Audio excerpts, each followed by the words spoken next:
Very good morning सभी बच्चों को। तो आज हम लोग शुरू करने जा रहे हैं सेंटर ऑफ मास।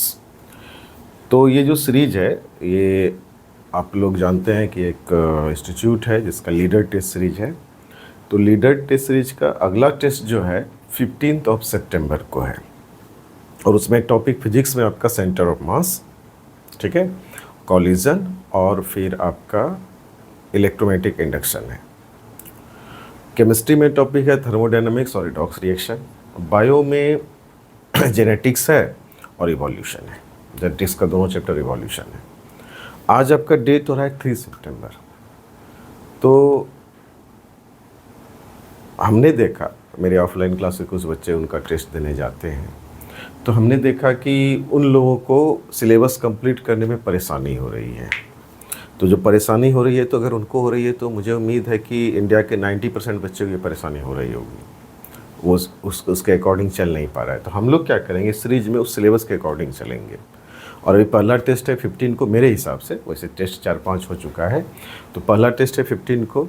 तो 15 के टेस्ट के हिसाब से हम लोग सिलेबस को रन कराएंगे। प्रयास रखेंगे कि 5 दिन पहले अपना सिलेबस कंप्लीट हो जाए और अच्छे से रिवीजन वगैरह हो जाए। तो उसी कड़ी में आज हम आपको पढ़ाने जा रहे हैं centre of mass. Centre of मास में आज के लेक्चर में हम लोग पढ़ेंगे सेंटर ऑफ मास को कैलकुलेट कैसे किया जाता है, सब कुछ इसका आज पढ़ लेंगे। दूसरे दिन हम लोग वेलोसिटी वगैरह के बारे में देखेंगे, लिनियर मोमेंटम कंजर्वेशन के बारे में देखेंगे, और तीसरे दिन हम लोग फाइनल करेंगे इसको। तो ये जो चैप्टर हम चलाएंगे तो ये चलाएंगे अल्टरनेट में। जैसे अपने को EMI भी पढ़ना है, EMI 12 में है और ये 11 में है। तो आज का अल्टरनेट, आज के दिन का अल्टरनेट, आज ट्यूसडे है तो ट्यूसडे का अल्टरनेट चलेगा सेंटर ऑफ मास, और मंडे अल्टरनेट चलेगा आपका EMI। मतलब कल हम लोग EMI का वीडियो देखेंगे।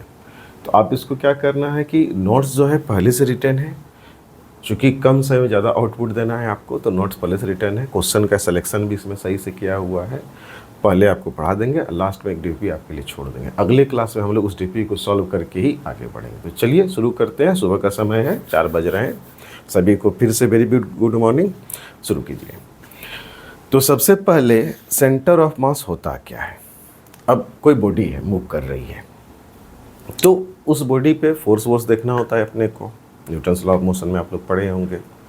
तो जिस पॉइंट पे आप फोर्स लगाते थे फ्री बॉडी डायग्राम बनाने के दौरान, ठीक है, उस पॉइंट पे ही उस बॉडी का सारा मास कंसंट्रेटेड हम लोग मानते थे, ठीक है। तो point at which total mass is suppose to be concentrated, किसी बॉडी का जिस जगह आप टोटल मास कंसंट्रेटेड माने कि टोटल मास वहीं पर रहा होगा, उसको हम क्या कहेंगे, सेंटर ऑफ मास कहेंगे।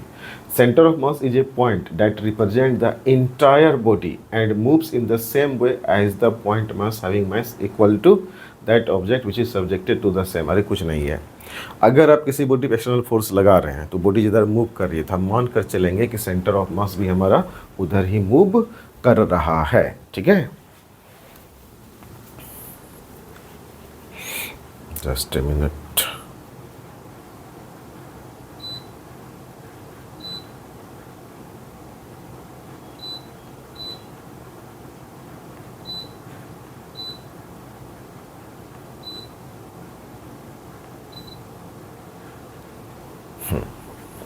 अब देखिए, जितने भी रेगुलर बॉडीज़ हैं उनका जो सेंटर ऑफ मास होता है उनके ज्योमेट्रिकल सेंटर पे होता है। जैसे देखिए ये स्क्वायर है, तो इस स्क्वायर का जो ये क्या है, रेगुलर बॉडी है, तो इस स्क्वायर का सेंटर ऑफ मास कहाँ होगा, इधर भी देखिए लेंथ L है, इधर भी देखिए लेंथ L है, तो मिड पे होगा, ठीक है, एकदम सेंटर पे होगा। तो इधर से भी हम लोग देखें कोऑर्डिनेट तो क्या आएगा, L/2, इधर से भी देखें कोऑर्डिनेट तो क्या आएगा, L/2।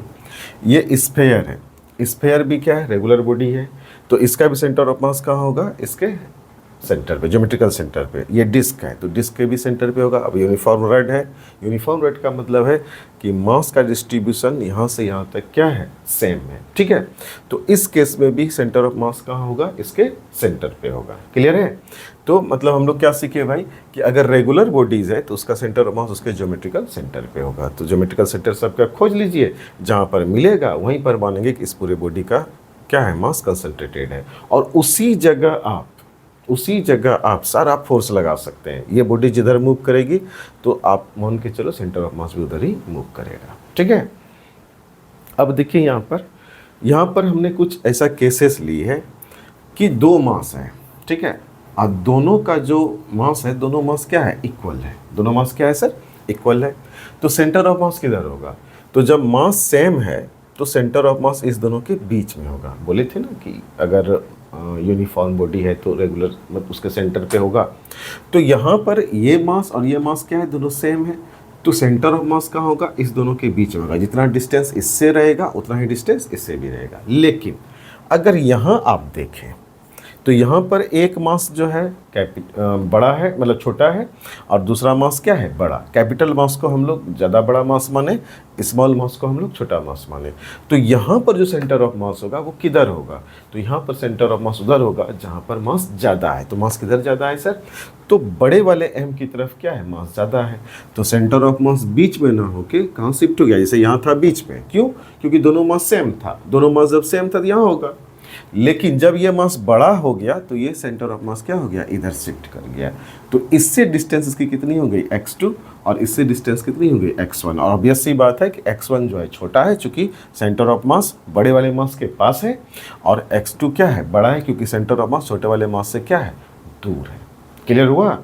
कहने का मतलब कि जिस तरफ हैवी मास रहेगा सेंटर ऑफ मास उसके नज़दीक रहेगा। और अगर मास दोनों तरफ बराबर है तो बीच में खोज दीजिए, कुछ सोचना ही नहीं है। ज्योमेट्रिकल सेंटर है, अगर रेगुलर बॉडी है तो उसके ज्योमेट्रिकल सेंटर पे खोज दीजिए, दैट्स इट, बात खत्म। ठीक है। अब देखिए यहाँ पर सेमी डिस्क पे आइए। मान लीजिए कि ये पहले पूरा डिस्क था, ठीक है, ये क्या था बच्चों, पूरा डिस्क था। कहीं कहीं रफ भी करना पड़ता है अपने लोगों को।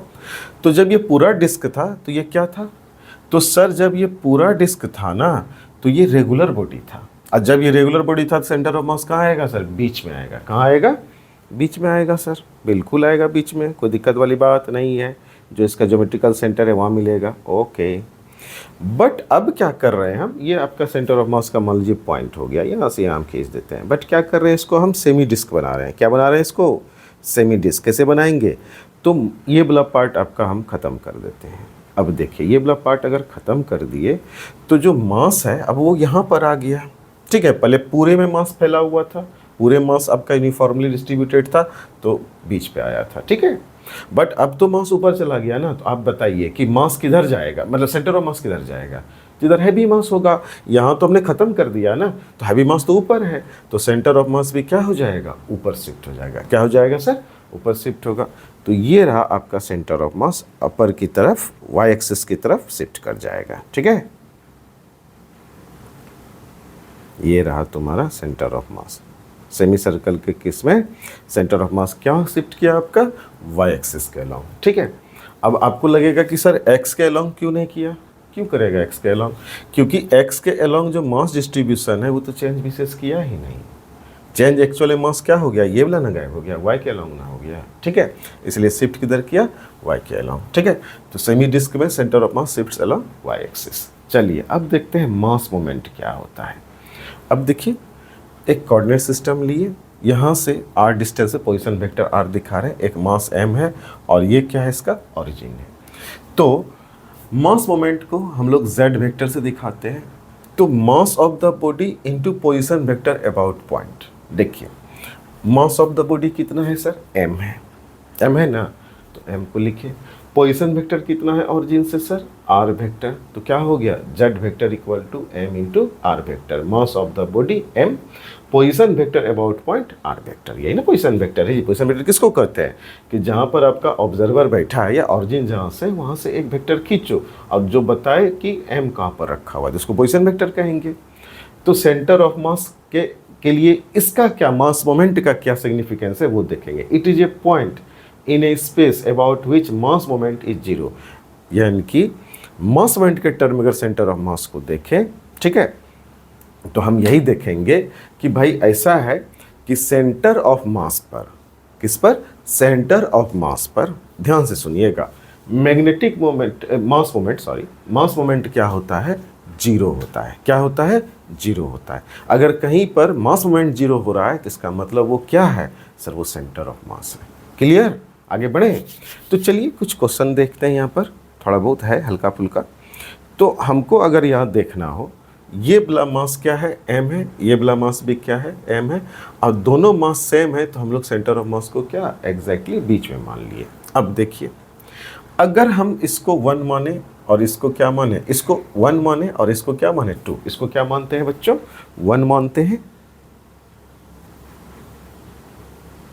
और इसको क्या मानते हैं, 2 मानते हैं। ठीक है, तो हमको सबसे पहले Z1 निकालना है। क्या निकालना है, Z1। उल्टा मान लिए हम, इसके अकॉर्डिंग हम उल्टा मान लिए। अगर फ्रेश बनाते तो आप कुछ भी मान सकते थे, कोई दिक्कत नहीं था।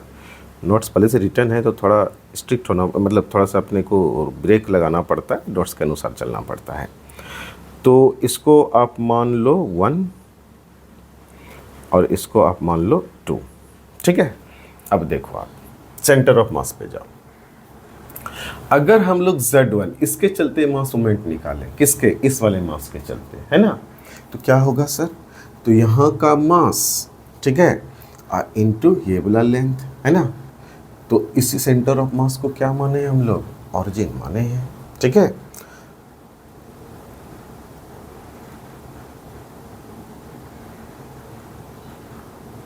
ऑरिजिन जब माने हैं तो सही किए थे पहले, जरा सा कंफ्यूजन हो गया मुझे।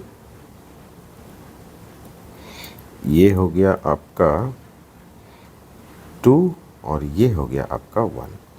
अब देखिए इसको क्या माने हैं, ऑरिजिन माने हैं, यहीं पर ऑरिजिन मान लिए। अब हम मैग्नेटिक मोमेंट देखते हैं, तो इसके चलते मैग्नेटिक मोमेंट कितना होगा, मास और ये वाला पोजीशन वेक्टर तो यही हो रहा है ना, तो ये वाला लेंथ। ठीक है, तो मास इनटू लेंथ, मैं क्या कर रहा हूँ यार बार बार,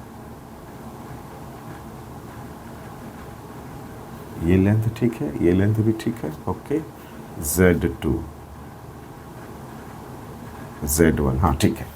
तो यहाँ क्या हो गया, मास इनटू लेंथ, और इधर का क्या हो गया, आई कैप। फिर इसके लिए क्या हो जाएगा, मास इनटू लेंथ, इधर के लिए क्या हो गया, माइनस आई कैप, Z2 का वैल्यू। तो सेंटर ऑफ मास के अलोंग क्या होगा, total summation of mass moment क्या हो जाएगा, 0 हो जाएगा। क्या हो जाएगा, 0। तो ये वाला मास मोमेंट प्लस ये वाला mass moment ml minus I plus ml I total equal to क्या हो जाएगा, 0। यानी कि हम क्या सीखे कि सेंटर ऑफ मास के अलोंग मास मोमेंट किसी भी परिस्थिति में क्या होगा, 0 होगा। ठीक है, अब इसका निकाल के देखते हैं। तो ये m1 है और ये m2 है। माना गया है कि m1 जो है ना m2 से क्या है, ज़्यादा है। m1 क्या है बच्चों, m2 से ज़्यादा। तो हम अभी क्या पढ़े थे पीछे कि जो हैवियर मास होता है सेंटर ऑफ मास उसकी तरफ ही होता है। तो ये वाला डिस्टेंस हम लोग r1 मान लेते हैं, m1 से इसका डिस्टेंस, और इस वाले डिस्टेंस को क्या मान लेते हैं हम लोग, r2 मान लेते हैं। अब इसका मास मोमेंट देखते हैं। ठीक है, तो m2 के रिस्पेक्ट में कितना डिस्टेंस है, r2, तो m2 इंटू r2, ठीक है, पोजिशन वेक्टर दिखा रहे हैं, प्लस m1 के रिस्पेक्ट में m1, और इसका पोजीशन वेक्टर इस तरफ जा रहा है। तो इसको अगर हम मान लो ऑरिजिन माने तो ये नेगेटिव एक्स एक्सिस हो गया, तो m1 इंटू माइनस r1, और टोटल का summation along the centre of मास क्या होगा, 0 होगा। तो m2 r2 इक्वल टू क्या हो गया, m1 r1। तो इसको आप एडजस्ट कीजिए, तो m1 को इधर लाइए, तो m2 minus m2 by m1 equal to क्या हो जाएगा, r1 बाई r2। कोई दिक्कत किसी को, बोलिए, कोई दिक्कत किसी को नहीं। तो सेंटर ऑफ मास के अलोंग हमने क्या देखा कि भाई जो अपना है क्या है, मैग्नेट मास मोमेंट जो है वो क्या होगा, उसका एडिशन, उसका सम 0 होगा। दूसरा चीज़ क्या सीखे, मतलब क्या क्या चीज़ सीखे सब देख लेते हैं। सबसे पहले सेंटर ऑफ मास क्या होता है, भाई आप मान के चलो कि पूरी बॉडी का मास उसी जगह कंसंट्रेटेड है, तो जो भी आप इक्वेशन वगैरह बना रहे हो, फोर्स वगैरह लगा रहे हो, आप वहाँ लगा सकते हो। फिर फ्री बॉडी डायग्राम भी हम लोग यही करते हैं। दूसरा चीज़ ये सीखे कि भाई सेंटर ऑफ मास जो होगा ना, अगर यूनिफॉर्म बॉडी है, रेगुलर बॉडी है, तो कहाँ होगा, उसके ज्योमेट्रिकल सेंटर पे।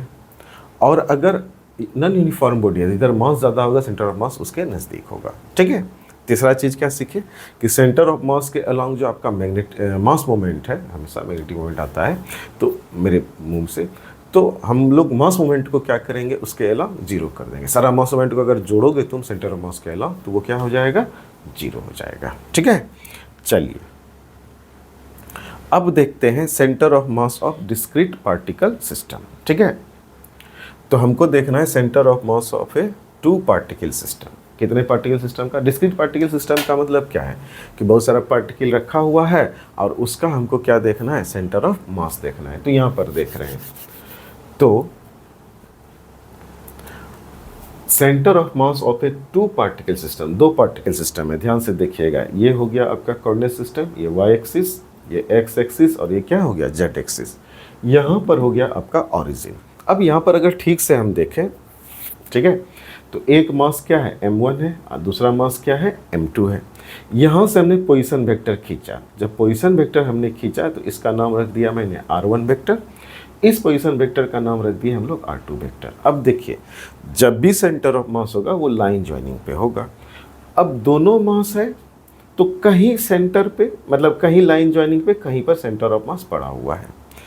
तो सेंटर ऑफ मास का जो पोजीशन वेक्टर है उसको क्या मान लिए बेटा हम RCM, क्या मान लिए RCM, position vector of centre of मास मान लिए। ठीक है। अब जरा सा देखिए यहाँ से क्या क्या आता है।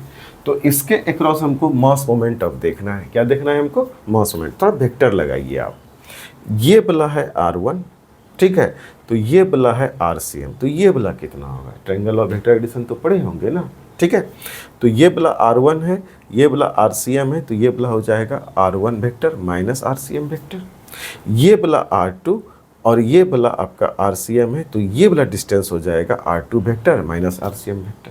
अब क्या करना है सर, इसके चलते जो मास मोमेंट यहाँ पर होगा और इसके चलते जो मास मोमेंट यहाँ पर होगा, दोनों का एडिशन किसके बराबर होगा, 0 के बराबर। किसके बराबर होगा, 0 के बराबर। वही चीज़ की है m1 देखिए डिस्टेंस कितना है, R1 vector minus RCM vector किए plus m2 R2 vector minus RCM vector की इक्वल टू क्या कर दिए 0। जब इसको आप सॉल्व करोगे तो RCM आएगा m1 R1 plus m2 R2 bye क्या हो गया m1 प्लस m2। कुछ नहीं करना है, बस ये फार्मूला ध्यान में रखना है, ठीक है। आपको ये सब चीज़ नीट के लेवल पे नहीं सोचना है, नीट के लेवल पे आपको ये फार्मूला लगाने आना चाहिए। फिर भी कुछ खास नहीं है, आप इसको स्प्लिट करोगे सॉल्व करोगे फाइनल आंसर यही आएगा, ठीक है, क्योंकि ये इस तरफ आ जाएगा, दोनों तरफ से RCM को हम लोग कॉमन वन ले लेंगे और इसको सॉल्व कर देंगे। तो फाइनल आंसर क्या आएगा sir, m1 R1 plus m2 R2 bye m1 plus m2, ठीक है। ये है position vector of centre of मास, तो RCM आपका ये आएगा। चलिए सर आगे बढ़ते हैं। तो यहाँ पर हम लोग क्या निकाले, एवरेज निकाले, weighted average of the position vector of the particle making the system and each particle is making contribution proportional to its mass. तो ये कहने का मतलब है कि जो पोजीशन वेक्टर था उसके अनुसार चले और सेंटर ऑफ मास में जिसका जितना मास है वो उतना कंट्रीब्यूट कर रहा है, और एवरेज तो निकाले ही हम लोग। चलिए आगे बढ़ते हैं भाई। अब इसका देख लीजिए यहाँ पर, अब इसमें अगर हम ठीक से देखें तो मास m1 जो है m2 से ज़्यादा है। जब ये वाला मास ज़्यादा है तो सेंटर ऑफ मास किधर शिफ्ट करेगा, जिधर हैवी मास है तो सेंटर ऑफ मास तो इधर शिफ्ट करना चाहिए। नहीं सर, हैवी मास किधर है, सर हैवी मास तो यहाँ है, तो जब हैवी मास यहाँ है तो सेंटर ऑफ मास भी यहाँ होगा। अब पूरा लेंथ जो इसका है वो कितना है सर, दोनों बीच का जो डिस्टेंस है वो कितना है सर, r है। कितना है सर, r। तो यहाँ से हम लोग R1 ले लेते हैं और ये वाला डिस्टेंस R2 ले लेते हैं। तो ऑब्वियस सी बात है कि R1 डिस्टेंस छोटा होगा और R2 डिस्टेंस क्या होगा, बड़ा होगा। तो अब हम लोग यहाँ पर इसके अलोंग मास मोमेंट देखते हैं, किसके अलोंग, सेंटर ऑफ मास के अलोंग। तो m1 R1 और किधर जा रहे हैं, पीछे जा रहे हैं, यहाँ पर ओरिजिन अगर माने हैं तो पीछे जा रहे हैं, तो m1 R1 माइनस आई का प्लस m2 R2 और यहाँ से इधर जाएँ तो क्या हो जाएगा, आई कैप हो जाएगा, दोनों क्या हो जाएगा सर, 0 हो जाएगा। तो इसको इधर ले जाओगे तो ये भी माइनस होगा, माइनस माइनस कट जाएगा, आई कट जाएगा, तो m1 R1 इक्वल टू हो जाएगा m2 R2। अब क्या करो, R1 का वैल्यू पुट करो, तो R1 का वैल्यू कितना हो जाएगा, ये है R और ये है R2, तो हो जाएगा कितना, R माइनस R2 बराबर m2 R2। अब यहाँ से हम लोग R2 निकाल लिए, तो क्या हो गया m1 R अब बाय m1 प्लस m2, जब इसको सॉल्व कीजिएगा, ठीक है। तो ये क्या हो गया, इस सिस्टम का जो R2 का वैल्यू है यहाँ से यहाँ तक का वो हम निकालें, ठीक है। इसी तरह से आप R1 भी निकाल सकते हैं। तो फाइनली आपको यहाँ पर जितने तरह का सवाल हम लोग करेंगे, तो सबसे पहला काम यहाँ पर क्या किए हैं हम लोग, मास मोमेंट को सेंटर ऑफ मास पे 0 किए हैं। क्या किए हैं, 0 किए हैं। कोई दिक्कत यहाँ तक, आगे बढ़े हैं। चलिए सर अगले पे देखते हैं। अगला है, एक मास m1 है और दूसरा मास क्या है, m2 है। मान लिए कि m1 कुछ ज़्यादा है, तो m1 की तरफ सेंटर ऑफ मास को शिफ्ट कराए, दोनों के बीच का डिस्टेंस कितना है, r है, ठीक है। तो हमको x1 और x2, अभी देखिए आपको पीछे वाले एग्जांपल में बताए थे कि भाई सब कुछ हमको निकालना होता है, तो अपने को x1 और x2 निकालना है। क्या निकालना है कि इससे जो डिस्टेंस है वो कितना है सेंटर ऑफ मास का, और m2 से डिस्टेंस सेंटर ऑफ मास का कितना है, दोनों मुझे निकालनी है। तो कैसे निकालेंगे, तो पीछे जो फॉर्मूला निकाले थे उसको लगाएंगे। तो x1 इक्वल टू हो जाएगा m2 into R by m1 plus m2। x2 बराबर क्या हो जाएगा m1 into R by m1 plus m2। Sir कहाँ से आया ये जो अभी निकाले हम लोग R2 का वैल्यू, इतना करने के बाद ही वो निकलेगा। ठीक है, इसमें भी क्या करना था सर, इसमें भी हम लोग मास मोमेंट को क्या किए थे, ऐड किए थे, जीरो किए थे, कैलकुलेशन किए थे, ये चीज़ आया था। तो यहाँ भी जब आप x1 x2 निकालिएगा ना, तो वैसे ही मास मोमेंट को निकालना पड़ेगा, ऐड करना पड़ेगा, उसको जीरो करना पड़ेगा, बस निकल जाएगा। ठीक है, वही चीज़ यहाँ पर किए। तो इसको एज ए फार्मूला आप ट्रीट कीजिए। अगर मान लो कि दोनों मास सेम हो जाए, m1 m2 सेम हो जाए, किसके बराबर हो जाए, m के बराबर, तो सेंटर ऑफ मास कहाँ चला आएगा, क्या बोले थे कि मास सेम, तो दोनों से सेंटर ऑफ मास का इक्वल डिस्टेंस होगा। सेंटर ऑफ मास कहाँ चला आएगा, बीच पे, तो इससे भी r/2 हो जाएगा, x2 का वैल्यू भी और x1 का वैल्यू भी क्या हो जाएगा, r/2 हो जाएगा। ठीक है, देख लीजिए। ठीक है, आगे बढ़े। और अगर ये ऐसे आपको लगे कि कैसे याद करेंगे, कैसे आया नहीं आया, तो एक बार आप ये चीज़ जो यहाँ पर किया गया था, पीछे किया गया था, आप भी करके देख लेना। ठीक है, ठीक है, आगे बढ़ते हैं। अब है इफ x1 y1 और x2 y2 are the coordinates of the location of two particle, then coordinates of their centre of mass are given. अगर मान लीजिए कुछ ऐसी कहानी है, ऐसा कुछ आपको दे दिया है और दो पार्टिकल दे दिया है, x1 y1 कोऑर्डिनेट भी दे दिया है और दूसरे का दे दिया है x2 y2। तो अब जो सेंटर ऑफ मास का कोऑर्डिनेट होगा वो भी x में भी होगा और y में भी होगा। सर x में कितना होगा, तो x के अलोंग पोजीशन वेक्टर देखेंगे, तो centre of mass along x क्या हो जाएगा, m1 x1, ये वाला मास m1 है बच्चों, मैं लिख देता हूँ, और ये इधर लिख देता हूँ m2। तो सिंपल है, एकदम सिंपल है, एकदम सिंपल है। ठीक है, तो क्या करेंगे हम लोग, m1 x1, ठीक है, m1 x1 plus m2 x2, m2 x2, अब बाय क्या कर देंगे m1 प्लस m2, ये हो गया सेंटर ऑफ मास का x कोऑर्डिनेट। फिर अगर y कोऑर्डिनेट निकालना होगा तो क्या करेंगे, m1 y1 plus m2 y2, m2 plus m2 y2, अब बाय क्या कर देना है m1 plus m2, that's it, बात खत्म। ठीक है, आगे बढ़े। तो कुछ टेंशन वाली बात नहीं है। तो सेंटर ऑफ मास का कोऑर्डिनेट क्या होगा, x के अलोंग ये जो आएगा वो होगा, y के अलोंग क्या होगा, y के अलोंग जो ये आया वो होगा। ठीक है, चलिए सर आगे बढ़ते हैं। अगर मान लीजिए कि n number of particle system है, जैसे वहाँ तो हम लोग अभी 2 का देखे थे, 2 का ही देखते आ रहे हैं, लेकिन अब 2 से ज़्यादा पार्टिकल है, कुछ भी हो सकता है, 10, 12, 15, 5, 6, 7, कुछ भी। ठीक है, तब क्या होगा, तो यहाँ पर देखिए कोऑर्डिनेट सिस्टम हम दिखाए हैं। ठीक है, आप जो है जब नोट्स बनाओगे, वैसे हम भेज देंगे टेलीग्राम पर, फिर भी अगर नोट्स बनाओगे तो आप क्या करना, पॉज करके इसको बनाना, थोड़ा फील करना। ठीक है, अगले लेक्चर में हम प्रयास करेंगे कि कुछ हम लोग पेन भी चलाएं। आज पहला लेक्चर है, ऑफलाइन क्लास का टाइम भी हो रहा है, तो थोड़ी जल्दी में है, इसलिए ऐसा कर रहे हैं। लेकिन अगला लेक्चर बहुत शानदार होगा, क्योंकि उसमें हम लोग सवाल कराएंगे। अब सवाल ऐसे नहीं कराया जा सकता, उसको बना के किया जाता है। तो देखिए, एक कोऑर्डिनेट सिस्टम है x, y और z। हाँ सर, बिल्कुल है, कोई दिक्कत वाली बात नहीं है। इसका जो पोजीशन वेक्टर, एक मास m1 है, दूसरा मास m2 है, तीसरा मास m3 है, और लास्ट वाला मास हम लोग mn मान लिए। ठीक है, सबका पोजीशन वेक्टर खींचा गया है। तो m1 के लिए पोजीशन वेक्टर क्या हो गया, r1, और इसका कोऑर्डिनेट दिया हुआ है x1 y1 z1, इसका दिया x2 y2 z2, और बाद में आते हैं इस पर 3 वाले का x3 y3 z3 है, और 4th वाले का xn yn zn है, तीनों कोऑर्डिनेट दिया हुआ है। ठीक है, हम मानते हैं कि सेंटर ऑफ मास कहीं यहाँ पर बीच में लाइन जोनिंग में पड़ा हुआ है। ठीक है, और उसका कोऑर्डिनेट xcm ycm zcm। मुझे क्या करनी है सर, मुझे xcm ycm और zcm, x एक्सिस के अलोंग, y एक्सिस के अलोंग, और z एक्सिस के अलोंग सेंटर ऑफ मास का कोऑर्डिनेट हमको निकालना है। ठीक है, कितना पार्टिकल है सर, m1 से लेकर mn तक। तो 2 पार्टिकल की ये कहानी पढ़े थे, तो उसी तरह कुछ कहानी यहाँ भी लगाएंगे। चलिए लगाते हैं, देखिए क्या आता है। अब सिंपल है सर, कि अगर हमको निकालना हो सेंटर ऑफ मास का कोऑर्डिनेट, तो centre of mass coordinate x axis के अलोंग i कैप लगा देंगे, तो ये वेक्टर में कन्वर्ट हो जाएगा, वाई सी एम मतलब वाई एक्सिस का अलोंग सेंटर ऑफ मास का कोऑर्डिनेट जे कैप लगा देंगे, Z C M Z axis के along centre of mass coordinate और क्या लगा देंगे, के कैप लगा देंगे। तो ये आएगा आपका आर सी एम का वैल्यू। ठीक है, यहाँ कितना पार्टिकल है सर, M1 से लेकर Mn तक। अब सबको जोड़ना शुरू करते हैं। अगर हम लोग XCM देखें तो क्या होगा sir, M1x1 plus M2x2 plus M3x3 plus Mn(xn) bye M1 plus M2 plus M3 plus Mn। यह हो गया किसका, XCM।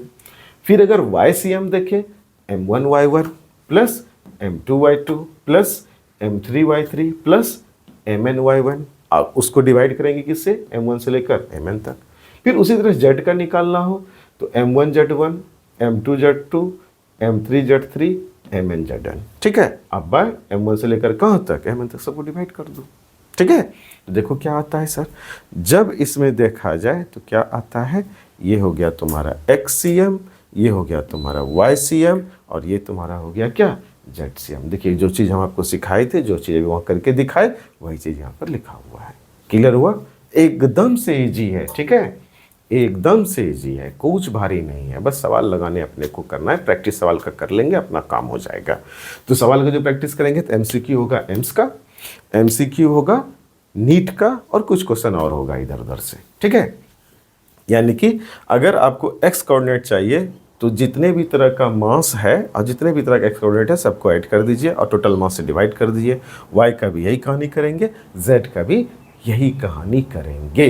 क्लियर हुआ, कोई तकलीफ, कोई तकलीफ है नहीं ना, चलिए आगे बढ़ते हैं। अब देखिए यहाँ पर सवाल आया, तो जब सवाल आया तो इसको हम थोड़ा पहले मिटा लें, चूँकि पहले का बना हुआ है तो मिटा देते हैं हम।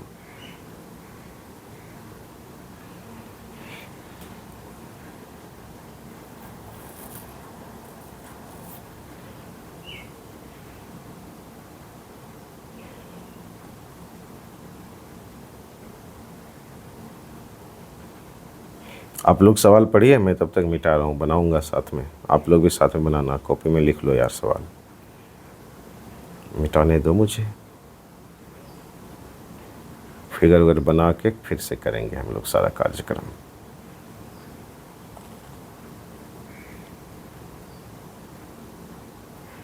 देखिए सवाल को पढ़ा जाए। सवाल कर रहा है 3 बॉडीज, ओहो ये पीछे छूट गया, जल्दी कर बेटा जल्दी कर, बच्चों को देर हो रही है। सवाल कर रहा है कि 3 bodies of different masses are placed at the corners of an equilateral triangle. भैया एक इक्विलेटरल ट्रायंगल है, ठीक है, और उसके कॉर्नर पर बहुत सारे मासेस नहीं 3 मासेस रखे हुए हैं। कितने मास रखे हुए हैं, 3। तो चलो एक इक्विलेटरल ट्रायंगल पहले बनाया जाए, चलिए बनाते हैं सर, आप लोग बनाइए साथ साथ, तब ना मज़ा आएगा। तो ये रहा इक्विलेटरल ट्रायंगल,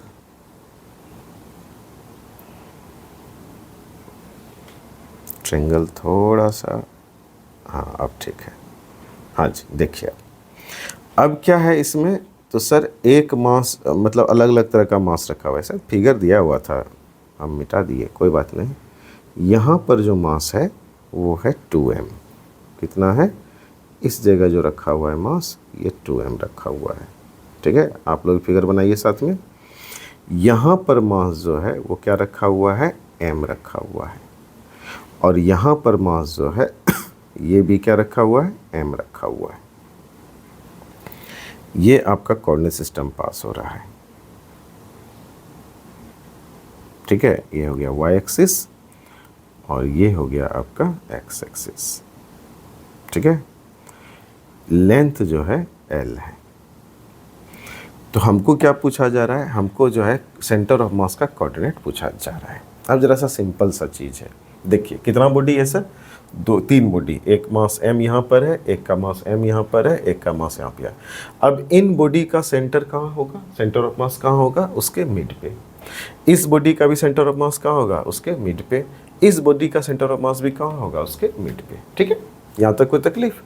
तो सर इस ट्रायंगल का सेंटर ऑफ मास कहाँ होगा, तो भैया इसका सेंटर ऑफ मास, इसका सेंटर ऑफ मास, इसका सेंटर ऑफ मास की वजह से इसका सेंटर ऑफ मास हो, ठीक है। तो सबको देखना पड़ेगा मुझे, कोऑर्डिनेट निकालना पड़ेगा मुझे। है ना।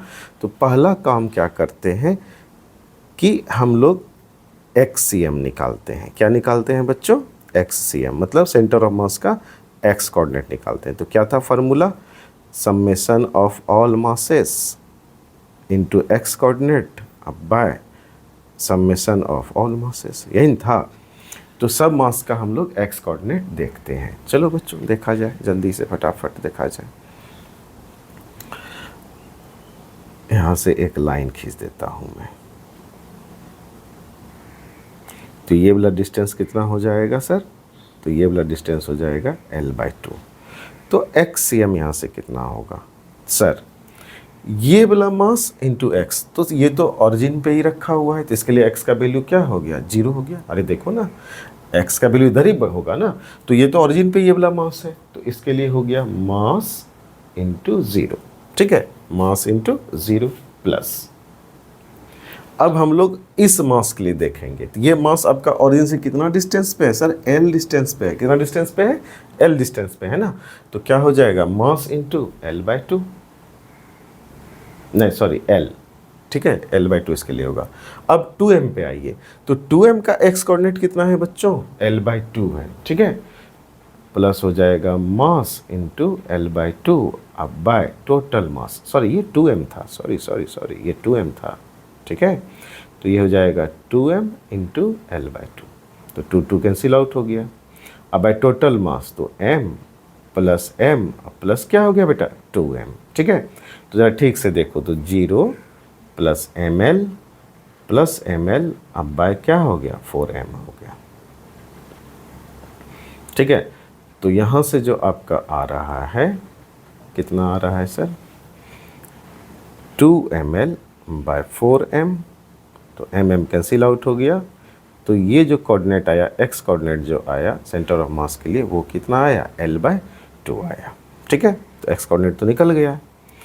अब हम लोग निकालेंगे इसका y कोऑर्डिनेट। कौन सा कोऑर्डिनेट निकालेंगे बच्चों? y कोऑर्डिनेट निकालेंगे। सर उसी तरह तो निकालेंगे, कैसे निकालेंगे? तो यहाँ भी करेंगे, जैसे यहाँ पर m1x1 किए, m2x2 किए, m3x3 किए, मतलब अगर m1 m2 m3 माने, तो उसी तरह यहाँ पर हम लोग y के लिए करेंगे। y का कोऑर्डिनेट मतलब m का y कोऑर्डिनेट लिखेंगे, इस m का y कोऑर्डिनेट लिखेंगे और इस 2m का y कोऑर्डिनेट लिखेंगे, सबको जोड़ देंगे, टोटल मास से डिवाइड कर देंगे। तो चलिए देखते हैं कितना आता है, ठीक है।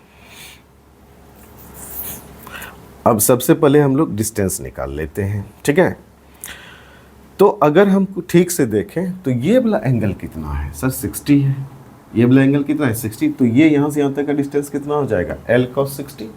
और ये वाला डिस्टेंस क्या हो जाएगा? L sin 60, यानी कि ये वाला डिस्टेंस हमको मिल गया, ठीक है।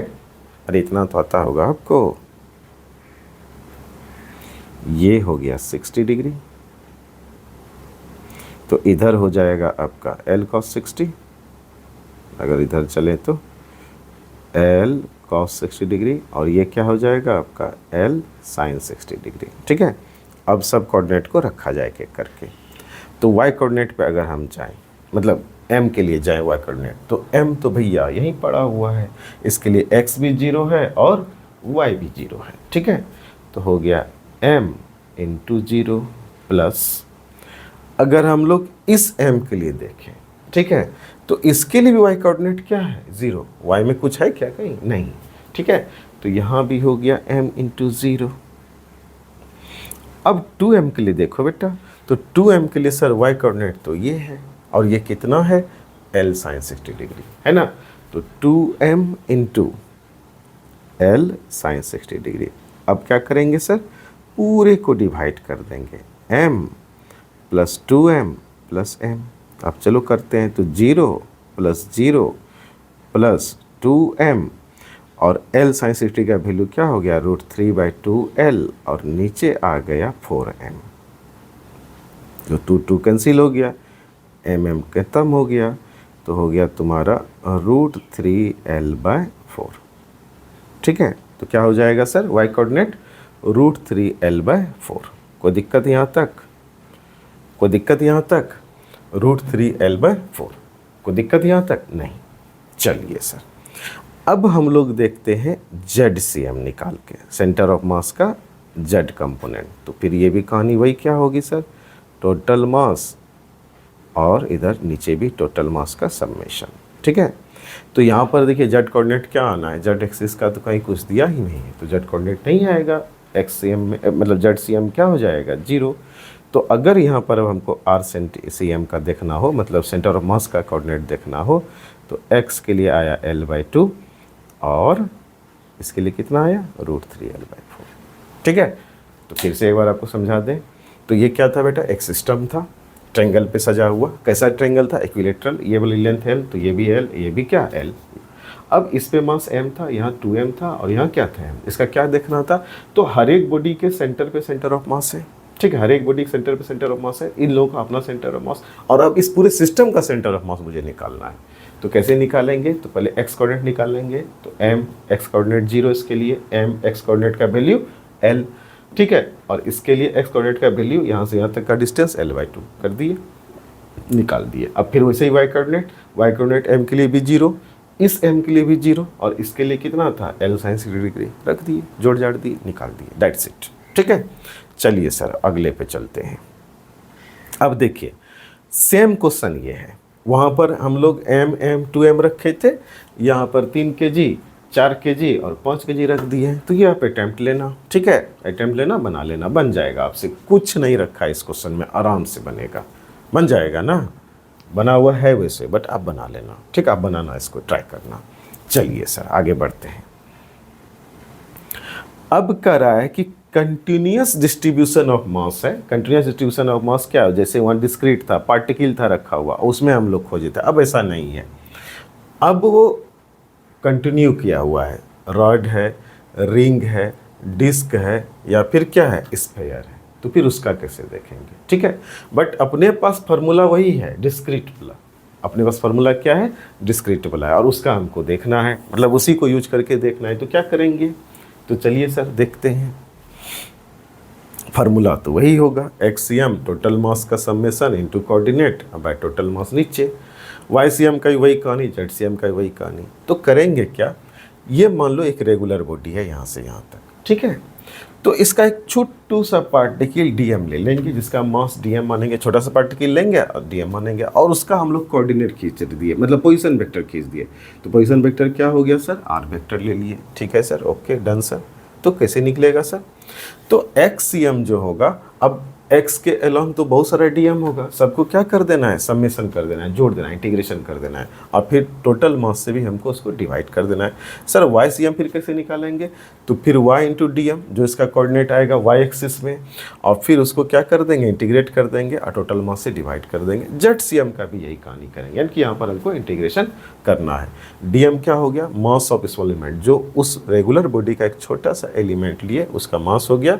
x y z क्या है, coordinate of centre of mass of element है।